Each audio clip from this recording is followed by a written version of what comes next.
జై శ్రీరామ్. శ్రీమాత్రే నమః. శ్రీ గురుభ్యో నమః. 2025 సంవత్సరం జూలై మాసం 20వ తారీఖు నుంచి జూలై 26వ తారీఖు వరకు కూడా ఈ వారం యొక్క వార ఫలాలు ఎలా ఉండబోతున్నాయి, ద్వాదశ రాశుల వాళ్ళకి, ద్వాదశ లగ్నాల వాళ్ళకి ఈ వారం యొక్క వార ఫలితాలు, అలాగే గోచారంలో గ్రహదేవతలు ఏ ఏ స్థానాల్లో ఉన్నారు, ఏ ఏ స్థానాల్లో స్థితులయ్యి ఈ వారము అందరికీ కూడా శుభ ఫలితాలను కావచ్చు లేదా ఏవైనా జాగ్రత్తలు కావచ్చు, ఏవేవి సూచిస్తున్నారో ఇవన్నీ ఒకసారి మనం విహంగ వీక్షణం చేద్దాము. మొదటగా వృషభ రాశిలో శుక్రాచార్యుల వారు స్థితులై ఉన్నారు. గురు భగవానుడు మిథున రాశిలో ఆయన సంచారం సాగుతూ ఉంది. సూర్యనారాయణమూర్తి రవి గ్రహము కర్కాటక రాశిలో, అలాగే వక్రించిన బుధ భగవానుడు కర్కాటక రాశిలో, అంటే రవి బుధులు ఇద్దరూ కూడా కర్కాటక రాశిలో వారి సంచారము. మంగళ్ మరియు కేతువు సింహరాశిలో వారి సంచారము. రాహు భగవానుడు కుంభరాశిలో స్థితులై ఉన్నారు. అలాగే వక్రించిన శని భగవానుడు మీనరాశిలో స్థితులై ఉన్నారు. ఈ గోచార గ్రహస్థితులను అనుసరించి ఈ వారం యొక్క వార ఫలితాలు ద్వాదశ రాశుల వాళ్ళకి, ద్వాదశ లగ్నాల వాళ్ళకి ఎలా ఉండబోతున్నాయో మనం ఇప్పుడు చూద్దాం. మొదటగా అసలు ఈ వారం యొక్క విశిష్టాంశం మనం ఒకసారి చూసుకుంటే, శుక్రాచార్యుల వారు స్వస్థాన గతిలో ఉండడము, అలాగే చంద్ర భగవానుడు మేషరాశి నుంచి కర్కాటక రాశి వరకు కూడా ఈ వారంలో చుట్టారు, అంటే 4 రాశులను ఆయన చుట్టి వస్తారు. ఈ వారం యొక్క విశేషాంశము శుక్రాచార్యుల వారు ఆయన స్వరాశి అయిన వృషభ రాశిలో ఉండడము. ఈ వృషభ రాశికి శుభకర్తరి శుక్రాచార్యుల వారు ఆ రాశిలో స్థితిలో ఉన్నారు. అలాగే గురు భగవానుడి యొక్క ఆచ్ఛాదన వృషభ రాశి మీద ఉంది. గురు భగవానుడి యొక్క పంచమ దృష్టి శుక్రాచార్యుల వారి ఇంకొక రాశి అయిన తులారాశి మీద ఉంది. అంటే ఇది చాలా శుభత్వాన్ని కలిగించే విషయం అని చెప్పాలి. దానికి కారణం ఏంటంటే, గురు భగవానుడు 2 రాశులు, అంటే శుక్రాచార్యుడు వృషభ రాశి బలోపేతంగా ఉండడం, కాలపురుషుడు కుండలిలో శుక్రుడు మరియు శుక్రరాశిలైన వృషభ రాశి, తులారాశి ఈ 2 కూడా బలోపేతంగా ఉండడము ఈ వారం యొక్క ప్రత్యేకాంశము. దీనివల్ల ఏంటంటే శుక్రాచార్యుల వారు మనకి కలియుగంలో లిటరల్గా మనం చూస్తే ఎవరైనా సంతోషంగా సుఖ సౌఖ్యాలతో ఉన్నారు అని అంటే దానికి పరిపూర్తిగా కారణము శుక్రాచార్యుల యొక్క బలం బాగా ఎవరికైతే ఉంటుందో, అంటే లావిష్ లైఫ్ కావచ్చు, లగ్జరియస్ లైఫ్ కావచ్చు, లేదా చక్కగా ఆనందకరమైన జీవితాన్ని జీవించడానికి అవకాశం చక్కగా ఉంటుంది. ఈ వారము ఇది చాలా పుష్కలంగా ఉంది. ఎందుకంటే దానికి ఇంకొక కారణం శుక్రాచార్యుల వారు ఆయన స్వస్థానాల్లో సంచారం చేయడం. ఈ గోచార గ్రహస్థితులను అనుసరించి ద్వాదశ రాశుల వాళ్ళకి, ద్వాదశ లగ్నాల వాళ్ళకి ఎలాంటి ఫలితాలు ఉన్నాయో ఇప్పుడు మనం చూద్దాం. తులారాశి, తులా లగ్నంలో పుట్టిన వాళ్ళకి ఈ వారము గోచార గ్రహస్థితుల ఫలితాలు. ఈ వారం మీకు మనం ముందే తెలుసుకున్నాం, శుక్రాచార్యుల వారి బలం చాలా బాగా ఉంది. మీ రాశి శుక్రాచార్యులు, అంటే మీ రాష్ట్రాధిపతి శుక్రాచార్యులు. ఈ వారం మీకు ఎలా ఉంటుందంటే, మీ వరకు మీకు బాగానే ఉంటుంది, సంతృప్తికరంగానే ఉంటుంది, హ్యాపీగానే ఉంటుంది, మీకు అన్ని టైం టు టైం జరిగిపోతాయి, అన్ని విషయాల్లో మీకు ఆనందంగానే ఉంటుంది. కాకపోతే ఒక అదృష్టం మీ చేతికి వచ్చినట్టే వచ్చి చేజారిపోయిందేమో అని అనిపిస్తుంది. ఒకవేళ అదృష్టము అది అదృష్టం కావచ్చు, లేదా ఏదైనా ఆపర్చునిటీ అయినా కావచ్చు. అంటే ఆపర్చునిటీ అంటే అదృష్టమే కదా, అది ఉద్యోగస్తులకైనా వ్యాపారస్తులకైనా ఏదైనా ఒక అదృష్టం వెంట్రుక వాసలో తప్పిపోయిందా అన్నట్లు మీకు అనిపిస్తుంది ఈ వారము. అది మిమ్మల్ని కొంచెం బాధపడేట్టు చేస్తుంది. అంతే, అదొక పెయిన్ మీకు కొంచెం ఉంటుంది. దాంతోపాటు మీ ఖర్చులు అవుట్ ఆఫ్ హ్యాండ్స్ అయిపోతాయి, అనుకోని ఖర్చులు ఈ వారము ఉంటాయి. దీనివల్ల మీకు ఏమవుతుందంటే, ఈ అనుకోని ఖర్చుల వల్ల మీరు సేవింగ్స్ కొన్ని కదలాల్సి వస్తారు. అంటే ఈ అనుకోని ఖర్చులు హెల్త్ పరంగా అయితే ఉండదు. మరి మీ జన్మజాతకంలో ఒకవేళ ఏమన్నా అలాంటిది ఉంటే, బాగోకపోతే హెల్త్ పరంగా తీయాల్సి వస్తారు. మీ సేవింగ్స్ని కొంచెం కదిలించాల్సి వస్తుందేమో అన్నట్లుంటుంది. ఒకవేళ మీ జన్మజాతకంలో ఆరోగ్యం బాగా ఉంటే అప్పుడు ఏంటంటే మీకు ఖర్చు ఆరోగ్యపరంగా ఉండదు, వేరే వాటికి తీస్తారు. అది కానీ మీరు ఇష్టపూర్వకంగా అయితే తీయరు. మీ సేవింగ్స్ డిస్టర్బ్ అవుతున్నాయి అన్న బాధ మీకు ఉంటుంది. ఇది కేవలంగా ఈ వారం వరకు మాత్రమే అని గ్రహించాలి. సో ఒకవేళ మీకు ఆరోగ్యం సెట్ అయిపోతుంది, పెద్దగా ఇబ్బందులు అయితే ఉండదు. ఒకవేళ ఆరోగ్యానికి వస్తే మరీ మంచిది. ఎందుకంటే ఈ సమయంలో మీకు క్యూర్ అయ్యేది శుక్రాచార్యుల వారు మీ రాష్ట్రాధిపతి అవ్వడం వల్ల ఆయనకు మృత సంజీవిని విద్య ఉంది.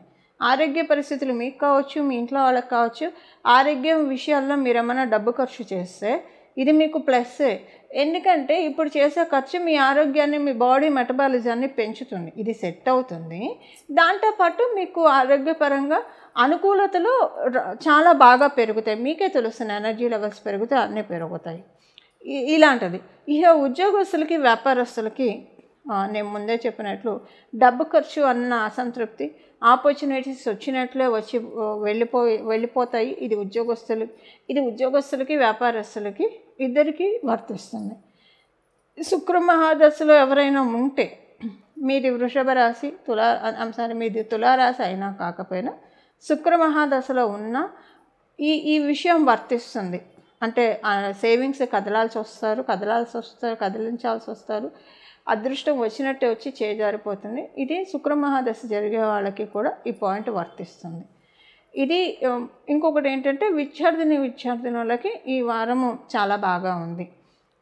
మీరు కాంపిటేటివ్ ఎగ్జామ్స్లో విన్ ఓవర్ అవ్వడం, మీరు విదేశాలు వెళ్ళాలని ప్రయత్నిస్తుంటే వెళ్ళగలగడము, అలాగే మీకు అంటే లాంగ్ టర్మ్ గోల్స్ బాగా డిటర్మైన్ చేసుకుంటారు. ఇప్పటికిప్పుడు ఇన్స్టెంట్ గోల్స్ అని కాకుండా లాంగ్ టర్మ్లో మీకు ఏం చేస్తే మీ ఫ్యూచర్ బాగుంటుంది, ఇలాంటి విషయాల్లో మీరు నిర్ణయాలు ఎక్కువగా తీసుకుంటారు. సో డిటర్మినేషన్ ఎక్కువగా ఉంటుంది. లాంగ్ టర్మ్ గోల్స్ పట్ల మీకు ఒక చక్కటి అవగాహన కలిగి ఉంటారు. హౌస్ వైఫ్స్కి ఈ వారం కొంత ఇంట్లో జరిగే పరిస్థితులు, అదే డబ్బు కదలాల్సి వస్తడం రావడం, ఇదంతా కూడా మీకు అసంతృప్తిని కలిగిస్తుంది. ఏదేమైనా ఇది ఈ వారం వరకు మాత్రమే మీరు గుర్తెరగాలి. ఇవి ఈ వారం ఉన్న గోచర గ్రహస్థితుల ఫలితాలు తులారాశి, తులాలగ్నంలో పుట్టిన వాళ్ళకి. ఈ వారము అందరికీ కూడా మన శుక్రబలం చాలా బాగా ఉంది. శుక్రరాశులైన వృషభ, తులారాశులు చాలా బాగా ఉన్నాయని మనం చూసాం. మీ జన్మజాతకంలో శుక్రాచార్యుల వారి బలం ఉన్నా లేకపోయినా ఇది చాలా బెస్ట్ టైం శుక్రాచార్యుల వారి యొక్క బలాన్ని మనం పెంపొందించుకోవడానికి. శుక్రాచార్యుల వారి బలం లేకపోతే ఎలా తెలుసుకోవాలి? బలం ఉంటే ఎలా ఉంటుంది, బలం లేకపోతే ఎలా ఉంటుంది? ఆయన బలం ఉంటే మ్యారిటల్ లైఫ్ చాలా చక్కగా ఉంటుంది, మొదటి విషయము. అలాగే అందరితోటి రిలేషన్స్ బాగుంటాయి. సో కలియుగం కాబట్టి, మనం ఉన్నది కలియుగం కాబట్టి ఏది కూడా 100% ఉండదు. 30%, 70% మాత్రమే ఉంటుంది. ఎంత బెస్ట్ రిలేషన్ అయినా సరే 30% అసంతృప్తి ఖచ్చితంగా ఉంటుంది. అంటే బాధ ఖచ్చితంగా ఉంటుంది. మనకి సుఖం వెంట దుఃఖం ఉంటుంది. సో మనకి ఈ కలియుగంలో రిలేషన్స్ ఎంత బాగా ఉన్నా 30% అసంతృప్తి అనేది ప్రతి ఒక్కళ్ళకు ఉండే తీరుతుంది. ఆ రిలేషన్ పట్ల అసంతృప్తి అటు ఉంటుంది, ఇటు ఉంటుంది, ఇద్దరికి ఇరుపక్షాలకు ఉంటుంది. ఇందులో ఎవరికి మినహాయింపు ఉండదు. ఎందుకంటే ఏది కూడా 100% ఈ కలియుగంలో ఉండదు. 70% మాత్రమే మనం యోగాన్ని తీసుకోగలుగుతాం. ఆ 70% పర్వ్యూలో మనకి రిలేషన్స్ బాగా ఉండాలన్నా, అలాగే మనకి ఒక ఆనందంగా జీవితాన్ని జీవించాలన్నా, ఆర్థికంగా బాగుండాలన్నా శుక్రాచార్యుల వారి బలం బాగుండాలి. ఆర్థిక విషయాల్లో కూడా ఎంత చెట్టుకి అంత గాలి అని ఎందుకంటారు ఈ కలియుగంలో? ఇదే కారణము. ఎందుకంటే ఏది కూడా పరిపూర్తిగా 100% ఎవరు ఏది అనుభవించలేరు. ఎంత డబ్బులు ఉన్న వాళ్ళకైనా వాళ్ళ స్థాయికి తగ్గట్టు వాళ్ళ ఖర్చులు, వాళ్ళ స్థాయికి తగ్గట్టు వాళ్ళకి ఉండే పెయిన్స్ వాళ్ళకు ఉంటాయి. ఫైనాన్షియల్ పెయిన్స్ కూడా వాళ్ళకు ఉంటాయి. ఇప్పుడు మామూలుగా కూడా రిలేషన్స్ విషయంగా మనం చూస్తే కొంతమంది ఉంటారు, చాలా మంచివాళ్ళు, మంచి కోసమే మాట్లాడతారు. ఎవరికైనా అన్యాయం జరుగుతుంటే వాళ్ళు స్టాండ్ తీసుకుంటారు. ఎంత మంచివాళ్ళైనా సరే ఒక 70% వాళ్ళని సపోర్ట్ చేసిన 30% విభేదించే వాళ్ళు ఉంటారు. అంటే ఏంటంటే మనకి 100% అన్న 100% వారం ఈ కలియుగంలో మనకు ఉండదు. ఇప్పుడు మనకి కనీసం 70% అయినా మన జన్మజాతకంలో ఉంటే ఇంకా దాన్ని స్ట్రాంగ్గా చేసుకోవడానికి శుక్రబలం అంటే, ఒకవేళ లేకపోతే పెంపొందించుకోవడానికి ఇది చాలా రైట్ టైం. గురువారం పూట శ్రీ మహాలక్ష్మి అమ్మవారి యొక్క ఆరాధన మనం గురువారం చేయొచ్చు, శుక్రవారం మామూలుగా మనం చేస్తాము. కాకపోతే ఇప్పుడున్న ఈ వారం ఉన్న గోచార క్యాలిక్యులేషన్స్ని బట్టి గురువారం పూట శ్రీ మహాలక్ష్మి అమ్మవారికి ప్రత్యేక ఆరాధన చేయడం. అంటే ఈ గురువారము మనకి ఈ వారంలో ఉన్న గురువారం శ్రీ మహాలక్ష్మి అమ్మవారి ఆలయానికి వెళ్ళి రావడము ఇది చాలా మంచిది. అలాగే శుక్రాచార్యుల వారి రాశులు బలోపేతంగా ఉన్నాయి కాబట్టి శ్రీ మహాలక్ష్మి అమ్మవారు శుక్రాచార్యుల యొక్క సోదరి, ఇది మనందరికీ తెలిసిన విషయమే. అలాగే ఆవిడ తండ్రి గారు భృగు మహర్షి. అందువల్ల ఈ వారం అంతా కూడా భార్గవ్యే నమః, భార్గవ్యే నమః, భార్గవ్యే నమః, భార్గవ్యే నమః. అలాగే శ్రీ మహాలక్ష్మి నమః, శ్రీ మహాలక్ష్మి నమః, శ్రీ మహాలక్ష్మి నమః. ఈ వారం అంతా కూడా ఈ 2 నామాలను జపించడం వల్ల మీ జన్మ జాతకంలో శుక్రాచార్యుల వారి బలం లేకపోతే, శుక్ర బలం లేకపోతే ఆ శుక్ర బలాన్ని సరిచేసుకునే అవకాశాన్ని గోచారంలో ఉన్న గ్రహదేవతలు మనకి కలిగిస్తున్నాయి.